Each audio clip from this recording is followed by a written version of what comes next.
la plus grande des artistes de notre époque, celle à laquelle nous avions l'habitude de n'en comparer aucune autre, vient d'achever son existence rayonnante de gloire. C'est ainsi que Robert de Flers annonce dans le Figaro du 27 mars 1923 la mort de Sarah Bernhardt, qui a succombé la veille à une défaillance rénale à l'âge de 78 ans.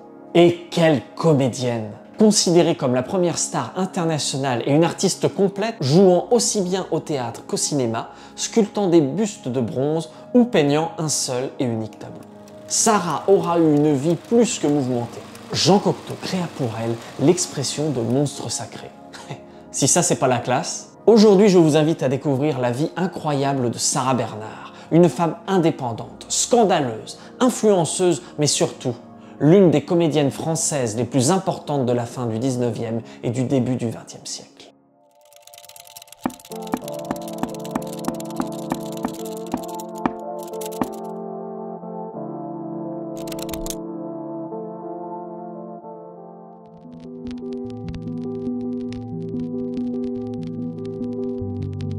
Sarah Bernhardt naît à Paris en 1844. Pour ce qui est du jour exact, on ne le sait pas avec certitude car elle aimait entretenir le mystère sur son âge. Sa mère, Judith Julie Bernhardt, était une courtisane parisienne venue de Hollande. On a longtemps ignoré l'identité du père de Sarah car elle gardait le silence à ce sujet. Mais aujourd'hui, grâce aux travaux d'Hélène Claire Richard, on sait qu'il s'agit d'Édouard Viel, un notable du Havre qui a fait quelques séjours en prison pour des malversations financières.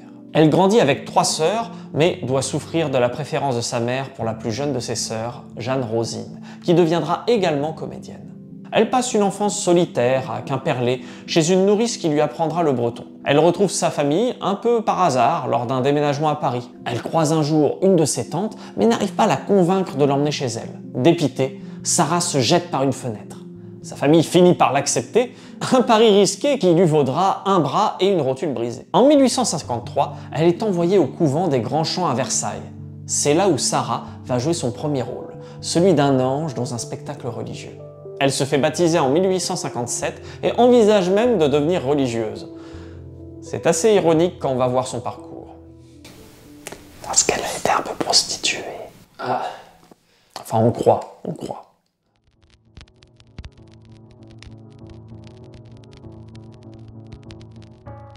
Sa vie prend un tournant radical quand le duc de Morny, un ami de sa mère, lui propose de tenter le concours du conservatoire. Elle réussit sans avoir d'entraînement au préalable. C'est ce qu'elle dira en tout cas dans son autobiographie. Tout le monde m'avait donné des conseils, mais personne ne m'avait donné ce conseil, celui d'avoir un professeur pour me préparer. De 1859 à 1862, Sarah est au conservatoire sous la direction de Jean-Baptiste Provost, Joseph Sanson et Philoclès Régnier. Elle y apprend entre autres l'escrime et en sort avec le 2e prix de comédie. Elle intègre dans la foulée la Comédie Française, mais finit par quitter l'institution peu de temps après, suite à un différend avec mademoiselle Nathalie, une des comédiennes de la troupe. Et vous savez l'origine de ce différend? Lors d'une représentation du Malade imaginaire, Sarah a invité sa petite sœur, Regina, à regarder la pièce depuis les coulisses. Regina marcha maladroitement sur la traîne de mademoiselle Nathalie. Cette dernière réagit et bouscule la jeune fille. Sarah, outrée par la scène, envoie une belle gifle à la sociétaire. Je suis pas sûr que je la mérite. Refusant de présenter des excuses, on lui retire le rôle qu'elle s'apprêtait à jouer. En signe de protestation, elle démissionne. Faut pas l'agacer, Sarah. Je mets les pieds où je veux, Little John. Et c'est souvent dans la gueule. Elle quitte un temps la France pour la Belgique et en revient enceinte du prince Henri-Joseph de Ligne. Cela lui vaut alors d'être mise à la porte par sa mère. Après la naissance de son fils Maurice, elle tâte de la carrière de courtisane avec succès. À cette époque, la police des mœurs compte Sarah parmi 415 dames galantes soupçonnées de prostitution clandestine. Elle continue néanmoins son parcours de comédienne. En 1865, elle signe un contrat avec le théâtre de l'Odéon.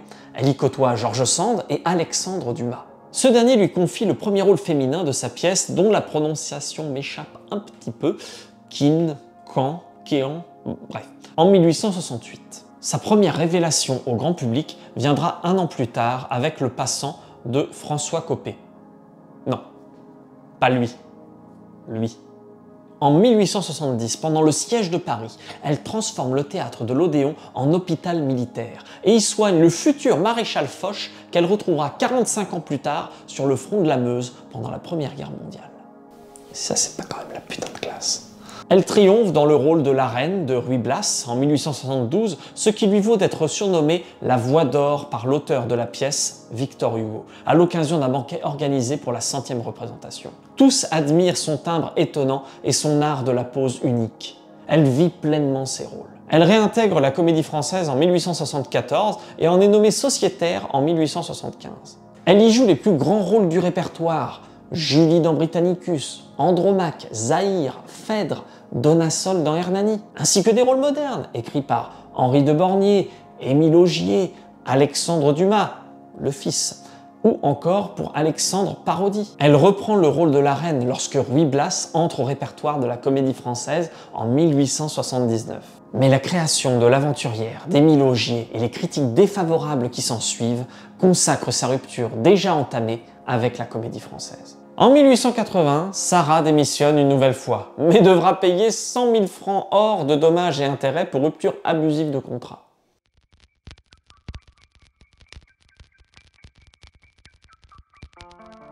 Sarah fonde alors sa propre compagnie et part en tournée à l'étranger. Elle est alors considérée comme une star internationale.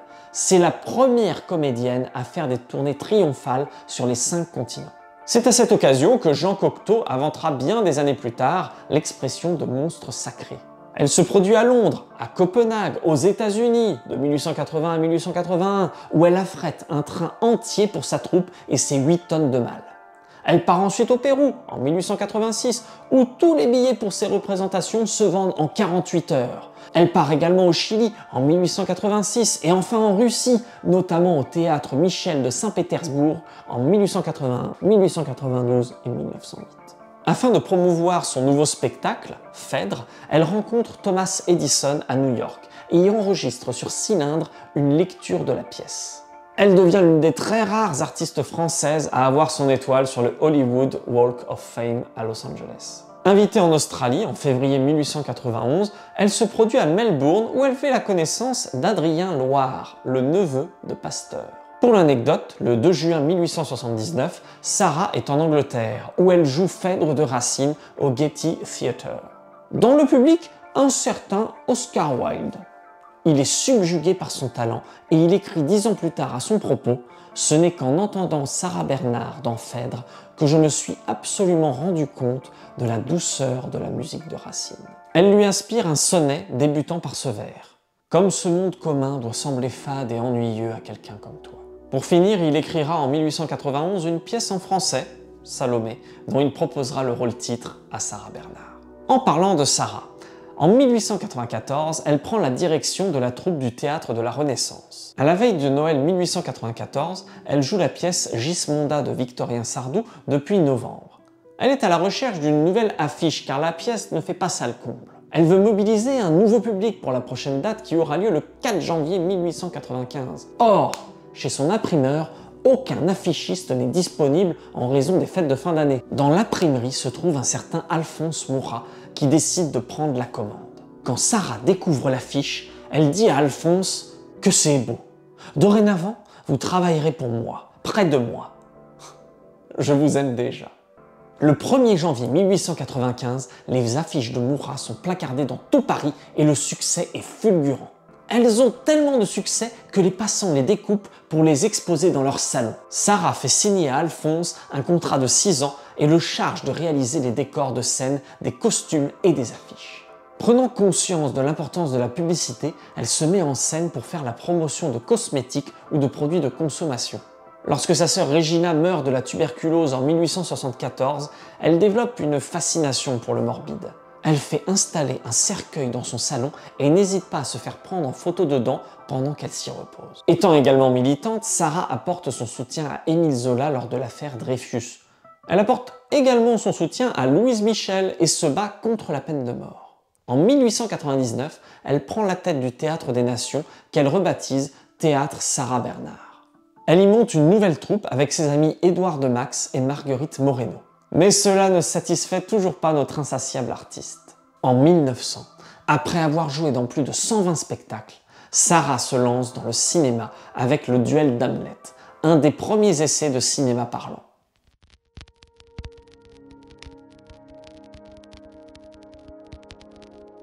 L'ultime consécration pour Sarah viendra le 14 janvier 1914. Ce jour-là, le ministre de l'Instruction publique et des Beaux-Arts, René Viviani, la décore de la Légion d'honneur. Cette haute distinction récompense son engagement en tant que comédienne pour avoir, je cite, « répandu la langue française dans le monde entier », et aussi pour ses services en tant qu'infirmière pendant la guerre de 1870. Pendant la Première Guerre mondiale, le gouvernement conseille à Sarah de quitter Paris. Il ne souhaite pas la voir tomber entre les mains des Allemands. Elle s'installe alors près du bassin d'Arcachon jusqu'en octobre 1915. En raison d'une tuberculose osseuse du genou, elle doit se faire amputer en février 1915. Par la suite, elle refuse de porter une prothèse. Elle ira même jouer devant la cathédrale de Reims pour remonter le moral des poilus. Elle joue assise et se fait transporter en chaise à porteur. Elle rend visite aux poilus dans les tranchées et joue pour le théâtre des armées. Les soldats lui donneront le surnom de Mère Lachaise. Bien qu'elle ne s'accable pas de son infirmité, Sarah avait conscience de son image et du temps qui passe. C'est pour ça qu'en 1912, elle se rendit aux États-Unis pour se faire un lifting, une technique de chirurgie esthétique qui en est encore à ses débuts. Les résultats seront corrigés par Suzanne Noël, une grande dame de la médecine qui soignera également les gueules cassées de la Grande Guerre. Après ça, elle continuera de jouer au théâtre malgré son infirmité, mais son état de santé commence à se détériorer. Alors qu'elle était en tournage sur le film de Sacha Guitry, La Voyante, Sarah Bernard meurt d'une insuffisance rénale le 26 mars 1923, à son domicile du 56 boulevard Pereire. Elle aurait voulu être enterrée à Belle-Île-en-Mer, où elle possédait une maison face à l'océan, mais le gouvernement français voulait lui organiser des funérailles nationales, qui furent finalement organisées par la ville de Paris. Le 29 mars, plus de 600 000 personnes saluèrent les 5 chars couverts de camélias blancs qui la menaient à sa dernière demeure. On n'avait pas vu autant de personnes depuis l'enterrement de Victor Hugo. Elle est enterrée au cimetière du Père-Lachaise à la 44e division, dans une tombe qu'elle a imaginée elle-même. Et petite chose intéressante à savoir, c'est que pour voir sa tombe, il faut se pencher. Ainsi, malgré sa disparition, les passants continuent de lui rendre hommage en s'inclinant devant elle.